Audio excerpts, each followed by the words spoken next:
Itong Tenjin area, Freddy, parang business district, no? Napakaraming shops, hotel, and then mga luxury items, tsaka yung mga high-end brands. Kaya kung gusto nyo, naghahanap kayo ng mga high-end, huwag dapat sa mga ano, huwag mo sa mga Mitsukoshi. Huwag doon? Oh, di ba kasi mahal to?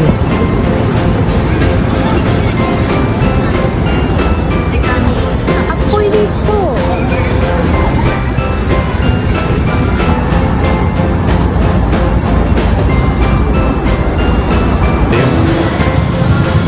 Alas tres, gano'n. Ha? Aalis na tayo ng Qatar.